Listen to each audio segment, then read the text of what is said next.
चीन का कृत्रिम सूरज फटा तो क्या होगा दुनिया का। जरा इमेजिन कीजिए कि एक दिन आप सुबह सुबह उठे और सूर्य नमस्कार के लिए बाहर निकले, लेकिन आपको आसमान में एक नहीं बल्कि दो दो सूरज नजर आ रहे हो। तो आप किसको प्रणाम करेंगे? बड़ी कंफ्यूजिंग स्टेट हो जाएगी, है ना। आप में से कुछ लोगों को तो अभी से ही सोच के पसीना आने लगा होगा कि जब एक सूरज की तपिश सहन नहीं हो रही है, दुनिया में ग्लोबल वार्मिंग हो जा रही है, तो दो दो सूरजों की गर्मी को कैसे बर्दाश्त करेगी जनता।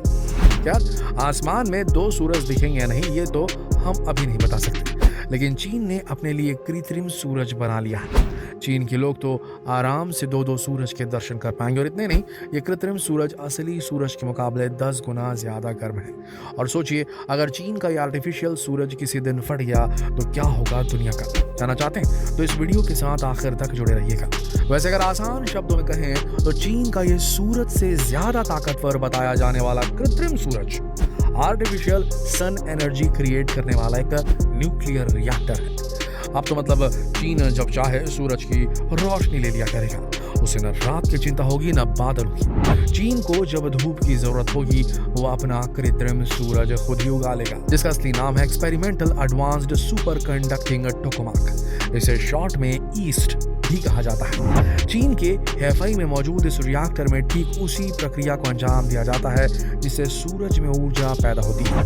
इस रिएक्शन को न्यूक्लियर फ्यूजन कहते हैं। ऑपरेशनल होने के बाद टोकामाक रिएक्टर ने हाई टेम्परेचर होल्ड करने के कई वर्ल्ड रिकॉर्ड्स बनाए हैं। पिछले दिनों इस रिएक्टर को 101 सेकंड तक 12 करोड़ डिग्री सेल्सियस के तापमान पर रखा गया। करीब 20 सेकंड तक टोकामाक रिएक्टर को 16 करोड़ डिग्री सेल्सियस टेम्परेचर पर रखा गया, जो कि सूरज के कोर टेम्परेचर का 10 गुना है।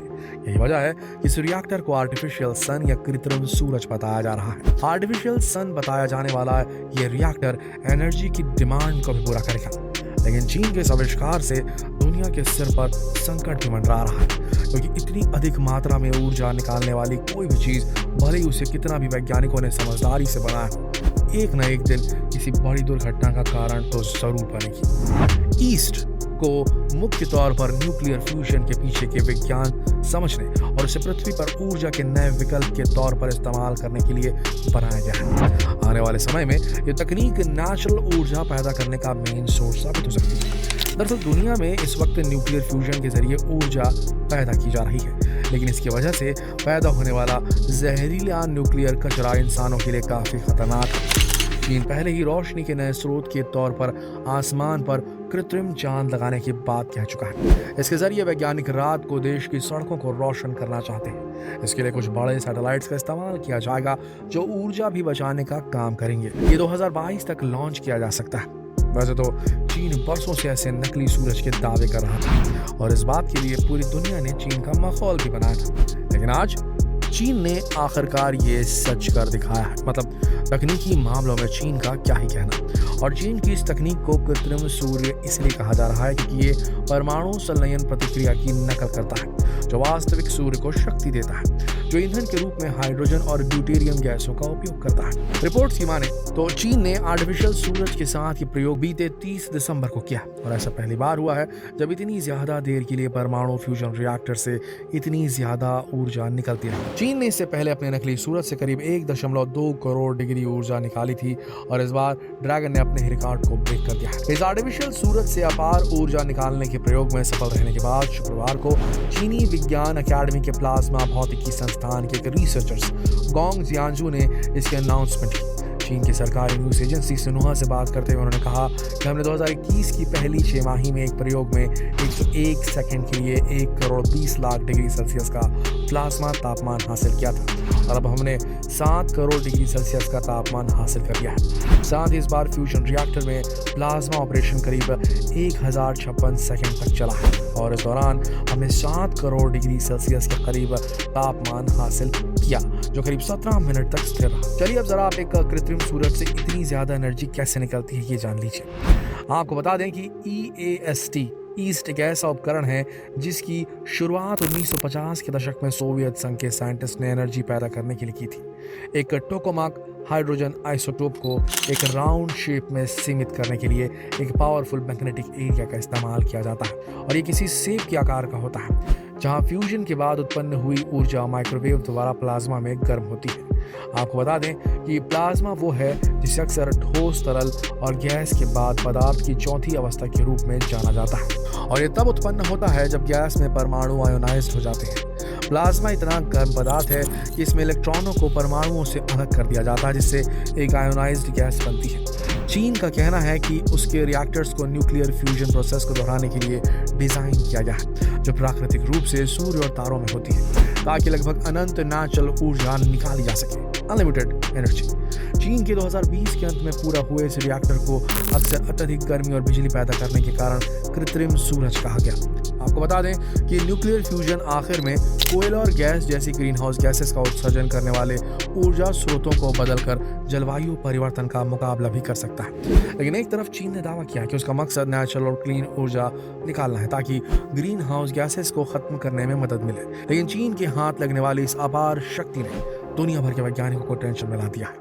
चीन के वैज्ञानिकों ने एक ऐसी टेक्नोलॉजी हासिल कर ली है जो उसे बाकी देशों से काफी आगे ले जाती है, जिसे बनाने में अभी भी विश्व के सभी संपन्न देश संघर्ष कर रहे हैं। वहीं एक्सपर्ट्स का कहना है कि चीन के हाथ में यह बहुत बड़ी कामयाबी लगी है, और अब चीन को देखकर अमेरिका और ब्रिटेन जैसे देशों को भी इस टेक्नोलॉजी में रिसर्च करने के लिए मजबूर होना पड़ेगा। इतना नहीं, चीन के साइंटिस्ट अब अंतर्राष्ट्रीय थर्मोन्यूक्लियर प्रायोगिक रिएक्टर पर भी काम कर रहे हैं।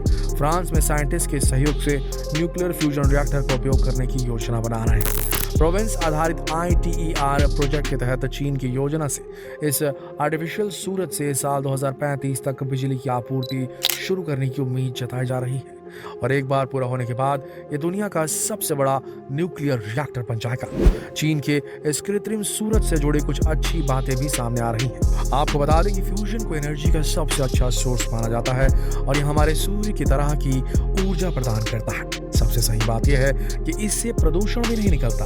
यही नहीं, शून्य रेडियो एक्टिव कचरे समेत किसी भी प्रकार का कचरा नहीं पैदा करने वाली ये तकनीक वैश्विक तापमान सहित तमाम समस्याओं का समाधान भी कर सकेगी। इसी तरह के रिएक्टर से करीब 1.5 करोड़ डिग्री सेल्सियस ऊर्जा आसानी से मिल सकती है। इस मामले में चीन अकेला ऐसा देश नहीं जो नकली सूरज से ऊर्जा बनाने पर काम कर रहा है। परमाणु संयलन तकनीक से चलने वाले रिएक्टरों के विकास की शुरुआत अमेरिका से की गई थी। इसका उद्देश्य ऐसा सुरक्षित परमाणु रिएक्टर बनाना था जिनसे कोई ऐसा परमाणु कचरा ना निकले जिससे निपटाना मुश्किल हो।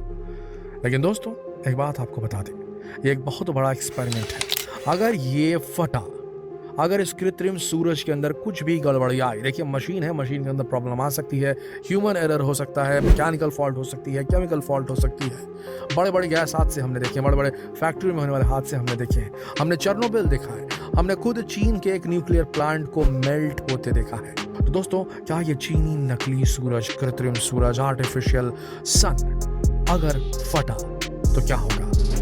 क्या इसका प्रभाव सिर्फ चीन तक होगा? क्योंकि न्यूक्लियर फ्यूजन रिएक्शन एक चेन रिएक्शन होता है जो लगातार होता जाता है। अगर ये बढ़ता गया तो ये दुनिया का सबसे बड़ा विस्फोट होगा, और सीधे पूरी पृथ्वी एक साथ शॉक में चली जाएगी। पृथ्वी का पूरा वायुमंडल शॉक में चला जाएगा, यहाँ की पूरी जीवन व्यवस्था बदल जाएगी, और फिर हम सीधे शीत युग में प्रवेश कर जाएंगे। ये बहुत बड़ा खतरा है। आपको क्या लगता है, चीन को ये जिम्मेदारी देनी चाहिए तो इस किस्म के एक्सपेरिमेंट करे जिससे पूरी दुनिया को खतरा हो? क्या बोलते हैं आप? कमेंट करके जरूर बताएं, और ये सवाल बाकी देशवासियों से पूछने के लिए इस वीडियो को शेयर करें फेसबुक पर, व्हाट्सएप पर, यूट्यूब पर। धन्यवाद।